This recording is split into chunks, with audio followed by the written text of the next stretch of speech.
अस्सलाम वालेकुम। कैसे हैं आप सब? उम्मीद है आप बिल्कुल ठीक ठाक होंगे और आपने अपनी ईद बहुत इंजॉय की होगी। मेरी तरफ से आप सबको ईद मुबारक। और आज मैं आपको ये मज़ेदार सी टिक्का कढ़ाई बनाने की रेसिपी दूंगी। टिक्के क्योंकि बहुत ड्राई ड्राई होते हैं तो मैंने सोचा आज आपके साथ टिक्कों की कढ़ाई बनाना शेयर करूं। और बहुत ही यम्मी और बहुत ही टेस्टी होती है। और इसके लिए देखिए, सबसे पहले मैंने बीफ लिया। इसको मैंने अच्छे तरीके से धो के इस पर लहसुन, नमक और अदरक, थोड़ा सा सरका वगैरह डाल के रख दिया। इसको मैंने मैरिनेट कर दिया।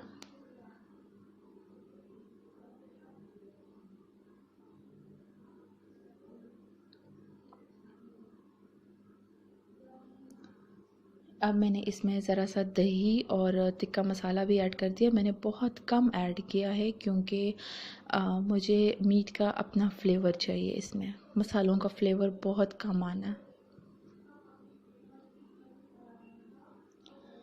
ये देखिए, आपने सबसे पहले तो बारबेक्यू कर लेना है सारे टिक्के।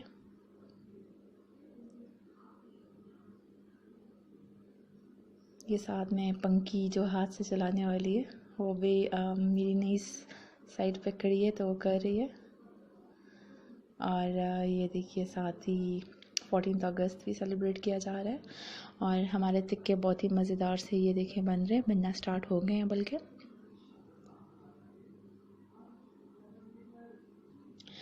ये देखिए हमारे टिक्के बन गए। अब मैंने ये हांडी ली है मट्टी वाली।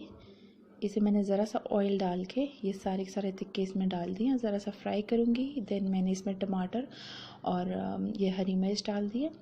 अदरक लहसुन मैं ऐड नहीं करी क्योंकि मैं मैरिनेशन के टाइम बहुत ज़्यादा ऐड कर चुकी थी। अब मैं इसे मिक्स करूँगी। ये हांडी मैंने स्पेशली ईद के लिए ली थी, बहुत ही अच्छी होती है,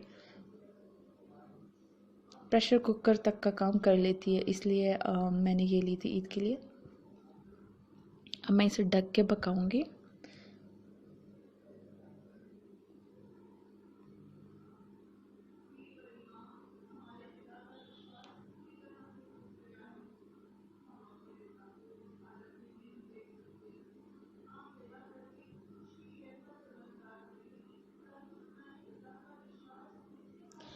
मैं इसका ढक्कन हटा रही हूँ।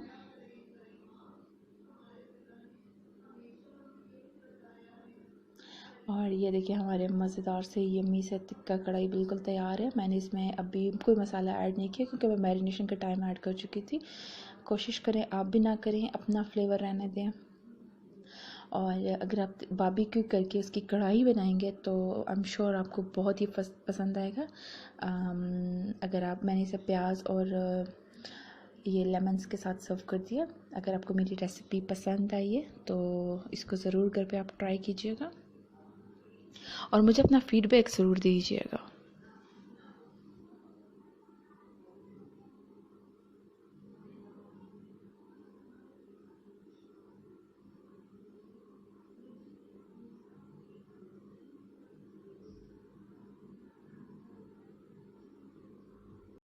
Thanks for watching my video. Please subscribe my channel, share my video, like my video, and Allah Hafiz.